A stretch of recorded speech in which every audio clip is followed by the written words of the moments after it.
Assalamualaikum warahmatullahi wabarakatuh. Perkenalkan, nama saya Ludatum Jalifa dari kelas 11 IPS 3 akan menjelaskan tentang Kerajaan Majapahit dan Kerajaan Mataram Islam.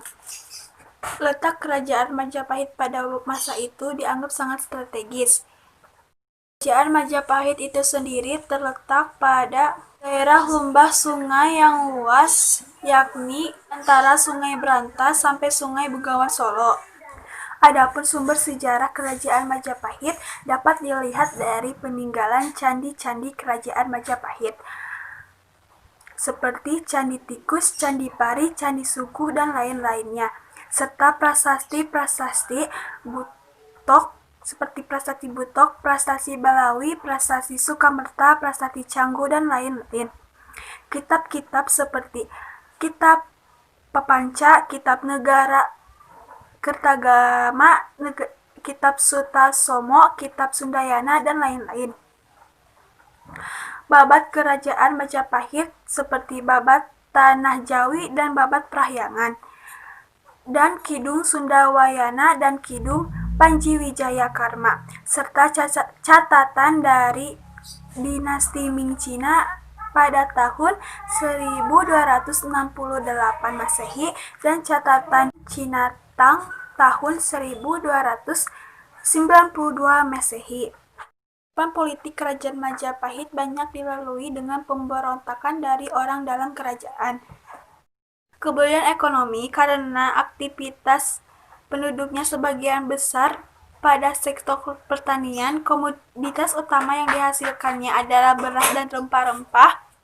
Selain pertanian, kehidupan perekonomian Kerajaan Majapahit juga menjalankan aktivitas perdagangan. Kegiatan sosial, sebagian besar masyarakat Kerajaan Majapahit beragama Hindu. Kehidupan sosial Kerajaan Majapahit sangat baik.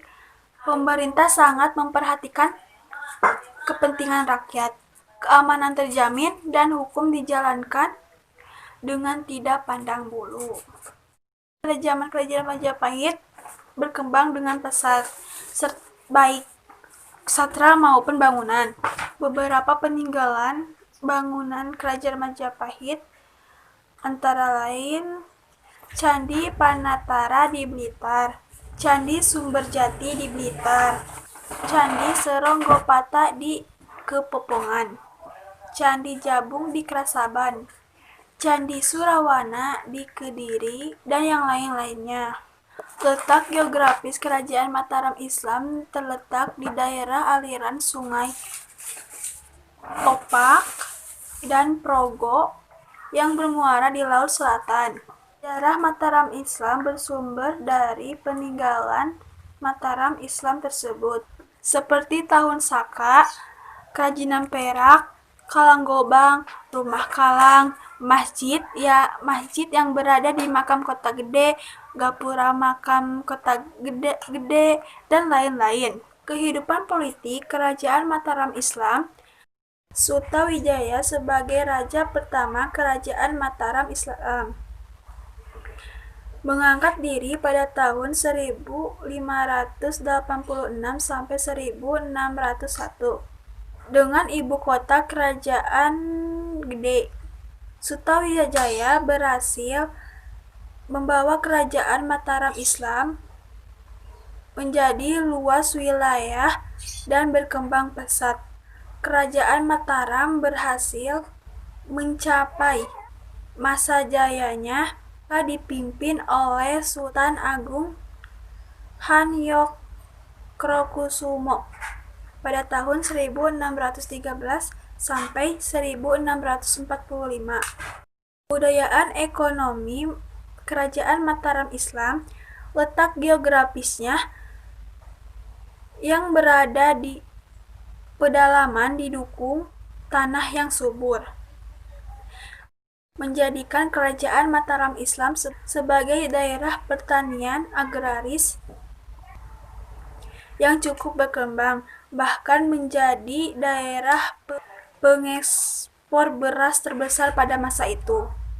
Kebudayaan sosial pada masa pertumbuhan dan berkaitannya dengan masa pembangunan, maka Sultan Agung melakukan usaha-usaha antara lain untuk meningkatkan daerah-daerah persawahan dan memindahkan banyak para petani ke daerah Karawang yang subur. Pada masa kebesaran Kerajaan Mataram, kebudayaan juga berkembang, antara lain seni tari, seni sastra, seni pahat, dan sebagainya. Samping itu muncul kebudayaan asli Hindu, Buddha, dan Islam, upacara grebek yang bersumber pada pemujaan roh nenek